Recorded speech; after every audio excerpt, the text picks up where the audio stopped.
Hello বন্ধুরা, কেমন আছেন সবাই? আশা করছি ভালো আছেন, সুস্থ আছেন। আমিও ভালো আছি, সুস্থ আছি।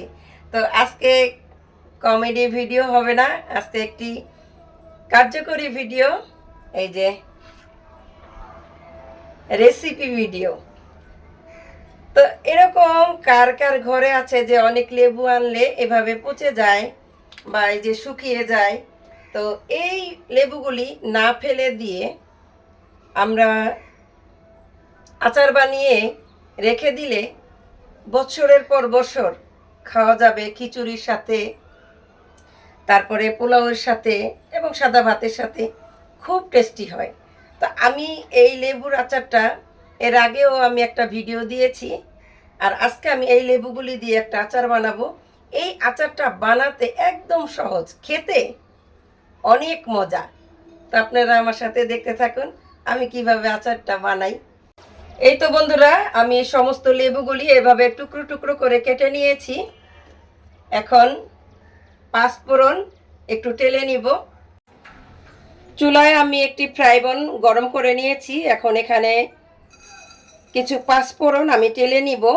এই আচার বানাতে শুধু একটু পাঁচফোড়ন লাগবে, তো এটা একটু টেলে নিচ্ছি।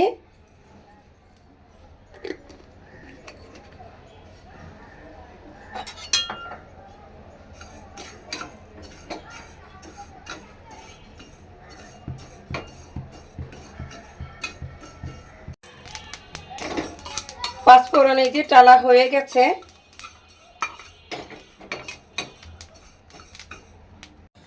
পাঁচফোড়ন আমি টেলে নিয়েছি, এখন এগুলি গুঁড়ো করে নিব।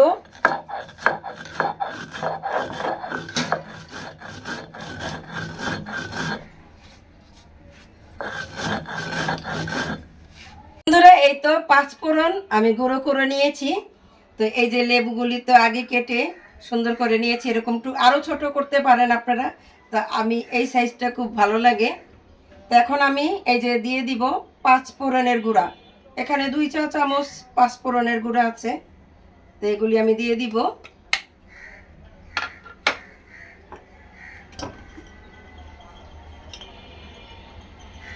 আর দিয়ে দিব এই যে হলুদের গুঁড়া 1.5 চা চামচ।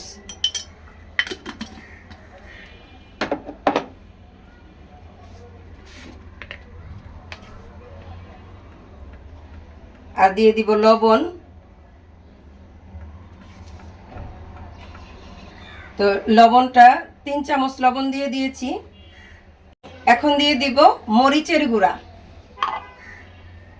তা আমরা বেশি ঝাল পছন্দ করি, তাই এখানে ঝালের পরিমাণটা একটু বেশি দিব। আপনারা যারা ঝাল কম খান তারা একটু কম দিবেন।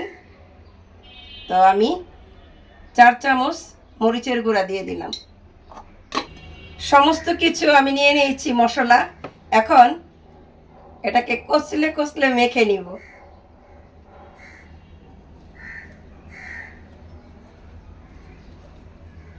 সেই স্বাদ হয় এই আচারটা। যারা যারা এখনো বানাননি এভাবে বানিয়ে খেয়ে দেখবেন,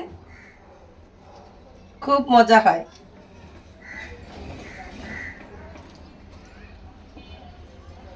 তো সমস্ত লেবুগুলি মশলার সাথে আমি ভালো মতো মেখে নিয়েছি। দেখেন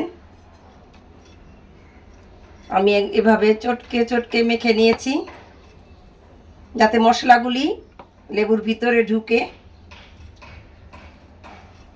আমার এখনই খেতে ইচ্ছে করছে। বন্ধুরা, লেবুর আচারটা আমার বানানো হয়ে গেছে। এখন আমি এই লেবুর আচারটা কিভাবে রাখবো সেটাও দেখিয়ে দিচ্ছি। এই যে একটা বয়ম নিয়ে নিয়েছি, এটা আমি শুকিয়ে নিয়েছি ধুয়ে। প্রথমে এই বয়মের ভিতরে আমি সরিষার তেল ঢেলে দিব।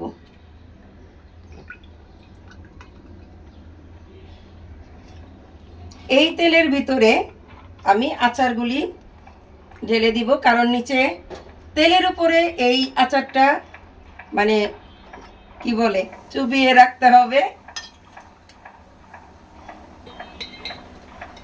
তাহলে আচারটা কোনোদিন নষ্ট হবে না।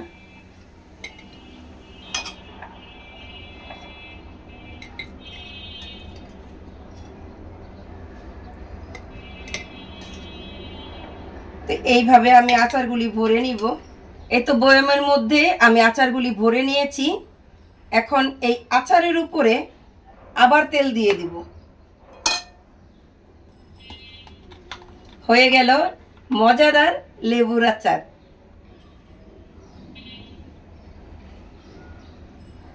দেখতে যেমন সুন্দর হয়েছে, খেতে আরো টেস্টি। আপনারা এভাবে বানিয়ে খেয়ে দেখবেন। তো এইভাবে নর্মালে ফ্রিজে যেখানে রেখে দেন, এটা কোনো কিছু হবে না, দেখতে অনেক সুন্দর হয়েছে। তো বন্ধুরা, ভিডিওটা যদি আপনাদের একটু ভালো লেগে থাকে তাহলে লাইক করবেন, কমেন্ট করবেন এবং আমার চ্যানেলটা সাবস্ক্রাইব করবেন। আর যারা অলরেডি সাবস্ক্রাইব করেছেন তাদেরকে জানাই অসংখ্য অসংখ্য ধন্যবাদ। Tata, bye bye.